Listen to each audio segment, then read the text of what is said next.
Assalamualaikum warahmatullahi wabarakatuh. Selamat pagi Anda semuanya.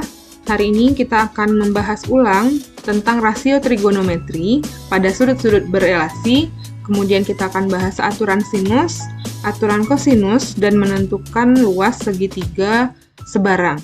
Nah, kemarin kita sudah belajar, kita ulang kembali hari ini, semoga pemahamannya lebih mantap lagi. Oke, kita mulai.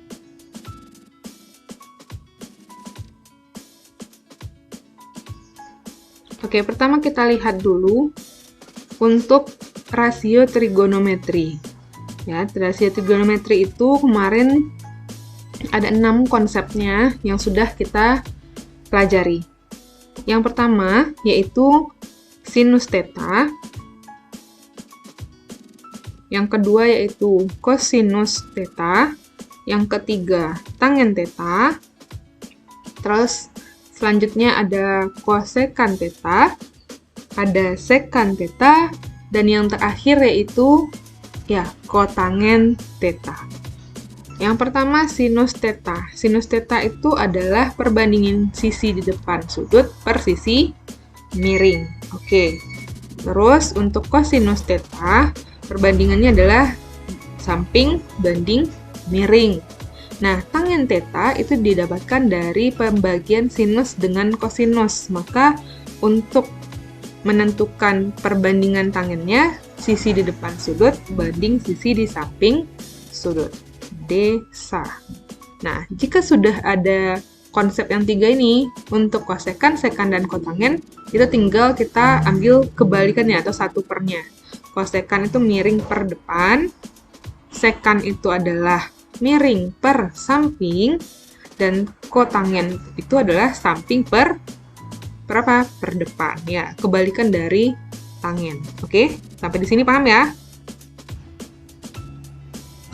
Nah, oke, kalau sudah paham, untuk berikutnya kita di sini sudah melihat ada sebuah koordinat kartesius dan sudah ditentukan mana kuadran 1, 2, 3, dan 4-nya. Nah, di sini sudah disampaikan bahwa untuk kuadran pertama atau kuadran 1 itu semuanya dari sinus, kosinus, tangen itu bertanda positif. Ya, jadi A atau all semuanya itu bertanda positif. Bagaimana dengan kuadran yang kedua? Di kuadran kedua itu yang bertanda positif itu hanya sinusnya saja, ya. Sinus atau S. Kemudian pada kuadran ketiga yang positif hanya tangennya saja. T-nya ya tangen. Dan di kuadran keempat yang positif adalah kosinusnya. Jadi cara mudah untuk mengingat mana yang positif, mana yang negatif, kita lihat aja yang positifnya dengan cara di sini dilihat ya. Asal S itu saja, T itu tahu, kosinus caranya. Asal saja tahu caranya.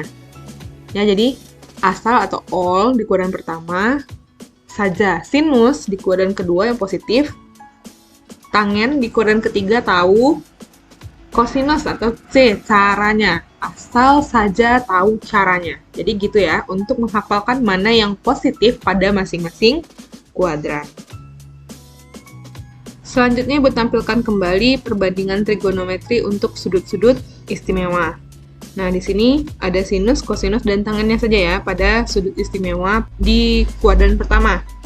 Nah, bagaimana caranya jika kita ingin menentukan perbandingan trigonometri pada kuadran yang lainnya? Silakan diperhatikan, di sini ada beberapa rumus yang diturunkan dari perbandingan yang positif di masing-masing kuadran. Ini adalah rumus untuk kuadran yang kedua. Kita lihat bahwa di kuadran kedua itu kan paling maksimalnya besar sudutnya 180 ya. Jadi 180 kurang A itu beradanya pada kuadran pertama dari 0 sampai 90 derajat. Itu nanti hasilnya akan sama dengan sinus A. Ya. Di sini kita ingat bahwa pada kuadran kedua hanya sinus yang bernilai positif. Selanjutnya ini untuk yang kuadran ketiga. Kita ingat di kuadran ketiga tangen yang positif ya. Sinus, kosinusnya negatif. Oke, ini untuk kuadran yang ketiga. Nah, untuk kuadran yang keempat, kita lihat 360 kurang A. Karena pada kuadran 4 itu 360 adalah nilai maksimalnya dan 270 minimal. Ya, dan kosinus A-nya yang positif, satu-satunya yang positif. Berarti untuk kuadran 2, 3, dan 4 itu silakan Anda pahami rumus-rumus yang ada di sini ya. Jadi bukan dihafal tapi dipahami. Nah, selanjutnya kita akan buat beberapa contoh soal. Yang pertama kita lihat sinus 120 derajat. Kita perhatikan tidak ada 120 derajat pada perbandingan trigonometri sudut-sudut di kuadran pertama. Jadi kita lihat 120 derajat ini adanya di kuadran berapa? Iya, di kuadran kedua. Kenapa kuadran kedua? Karena pada kuadran kedua itu minimalnya 90 derajat, maksimalnya 180 derajat. Jadi 120 derajat itu di kuadran kedua. Nah, kalau sudah tahu kuadran kedua, kita harus ingat yang positif, perbandingan yang di kuadran kedua itu apa? Ya, nah sinus ya. Maka sinus 120 itu nilainya pasti positif. Sekarang kita perhatikan rumus mana yang akan kita gunakan. Yang ini ya. Sinus 180 kurang A sama dengan sinus A. Maka kita lihat sinus sama sinusnya itu kan udah sama ya. Tinggal kita cari suatu bilangan A ya, besar sudut A yang jika 180 dikurangi dengan A ini hasilnya sama dengan 120. Kita tulis sinus 180 derajat kurang sesuatu ya, kurang titik-titik gitu ya. Yang hasilnya nanti 120 derajat. 180 derajat kurang berapa yang hasilnya 120 derajat? Iya, 60 derajat. Nah, selanjutnya sama dengan sinus A. Berarti sinus yang 60 derajat ini. Sinus 60 derajat. Lalu kita ingat atau kita boleh lihat juga ke tabel ya. Sinus 60 derajat ini berapa? Setengah akar 3. Berarti di sini kita tulis 1/2 akar 3. Oke, selesai. Selanjutnya kita akan bahas tentang kosinus ya. Kosinus 210. Nah, kita coba menentukan kosinus 210 derajat. Nah, 210 derajat sama seperti tadi ya, kita tentukan dulu 210 derajat itu adanya di kuadran berapa? Ya, di kuadran ketiga ya.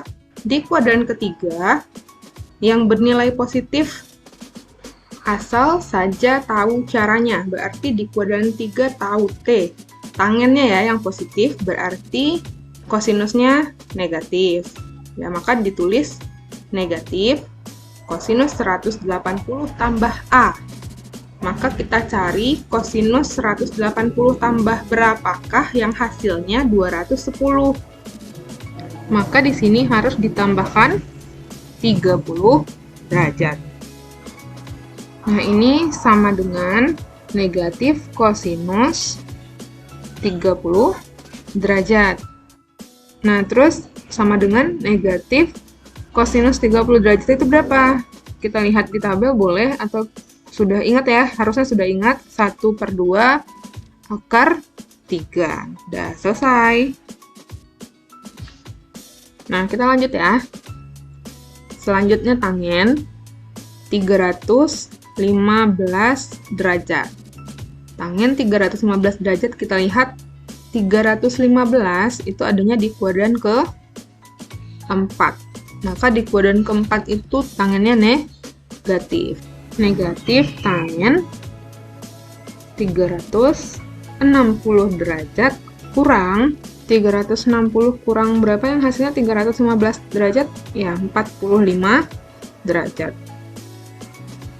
Selanjutnya tinggal diturunkan ya.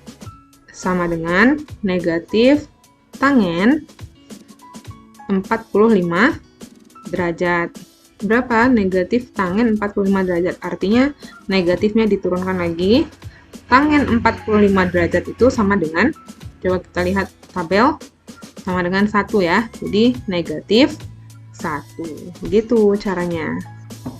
Semoga bisa dipahami ya. Bukan hanya dihafalkan tapi dipahami juga. Oke? Sekarang kita beralih pada aturan sinus. Di sini sudah tertulis A per sinus sudut A sama dengan B per sinus sudut B sama dengan C per sinus sudut C. Nah, ini A, B, C, kemudian sudut A, sudut B, dan sudut C itu adalah panjang sisi dan sudut pada sebuah segitiga. Kebetulan ini namanya segitiga ABC. Nah, ini sudah muncul gambarnya. Kita namakan di sini titik A, ini titik B, dan ini yang terakhir titik C. Nah, sekarang kan tadi ada A kecil, B kecil, dan C kecil. A kecil ini adalah sisi di depan sudut A. Maka disinilah A kecil, ini B kecil, yaitu sisi depan sudut B, dan sisi di depan sudut C ini kita namakan C kecil. Kapan aturan sinus ini bisa digunakan? Jika diketahui panjang sisi A, panjang sisi B, dan sudut B-nya, maka kita bisa menentukan besar sudut A-nya nanti. Agar lebih paham, silakan diperhatikan contoh soal berikut ini ya. Diketahui segitiga ABC seperti gambar. Jadi gambarnya kita gunakan yang ini aja. Lalu panjang AC diketahui 3 cm, BC 6 cm, besar sudut B adalah 30 derajat. Yang ditanya, tentukan besar sudut A. Untuk penyelesaiannya, kita tinggal lihat mana yang diketahui. Ternyata yang diketahui itu adalah A kecil, B kecil, dan sinus sudut B. Maka kita ambil perbandingan yang 2 di depan. Bisa jadi nanti ketemunya yang A dengan C atau B dengan C. Ya, jadi sesuaikan dengan keadaan soal. Nah, kita lanjut lagi. Sekarang kita tulis perbandingannya A per sinus sudut A sama dengan B per sinus sudut B. Lalu kita masukkan angka yang diketahui. Nah, A itu adalah panjang BC, ya, panjangnya 6. Lalu sinus sudut A yang ditanya, tinggal disalin ya. Sama dengan B itu adalah sisi di depan sudut B. Sama dengan AC berarti. Jadi kita tulis 3 per sinus sudut 30 derajat.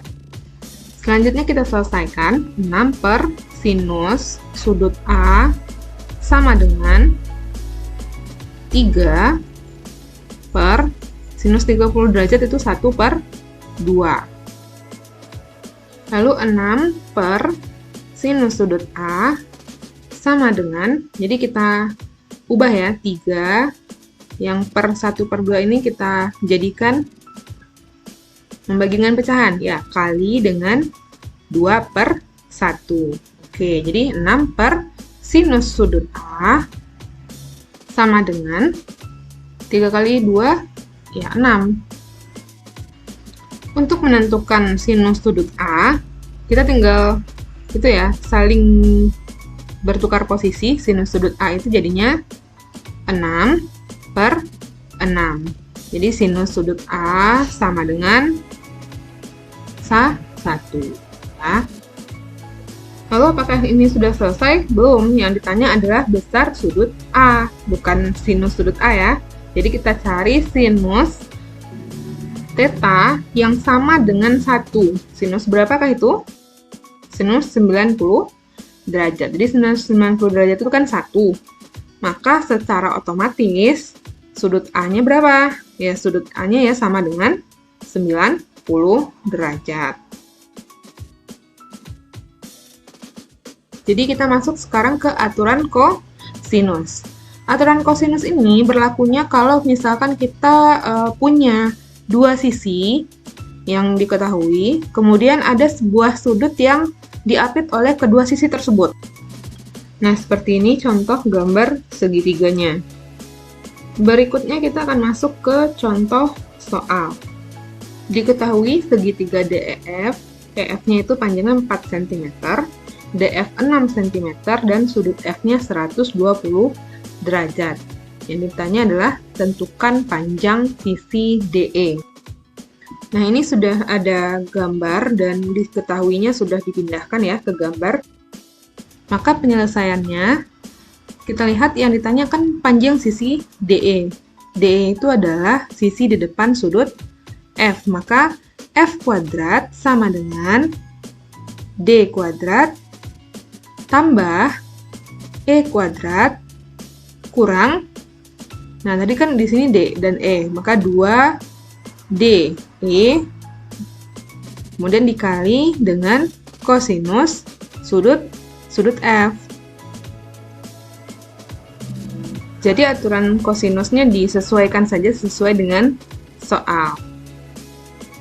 Dilanjutkan, jadi ini sama dengan 4 kuadrat, terus FD-nya atau sisi E-nya 6 kuadrat, kurang 2 kali 4 kali 6 kosinus sudut F, sudut 120 derajat.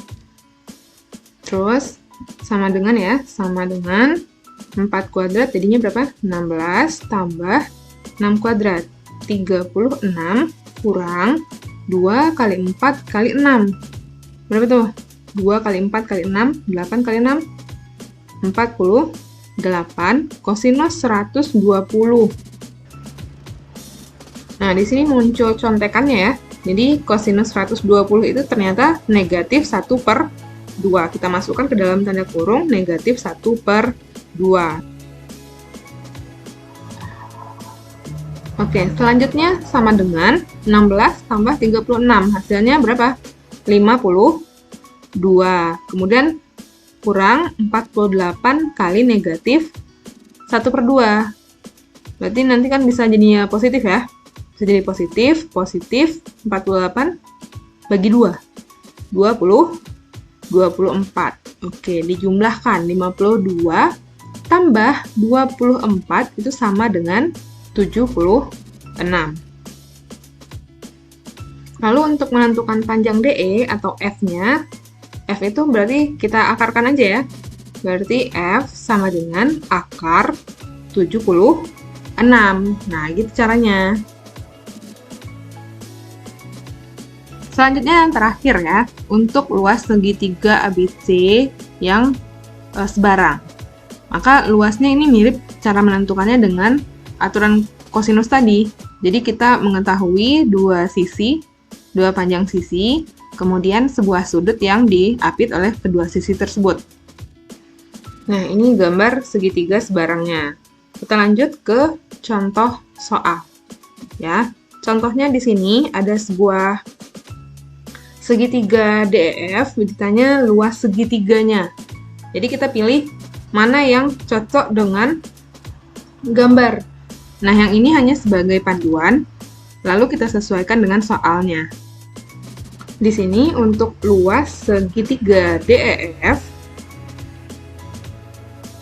nah itu akan sama dengan 1/2 kali EF ya, EF yang diketahui EF kali FD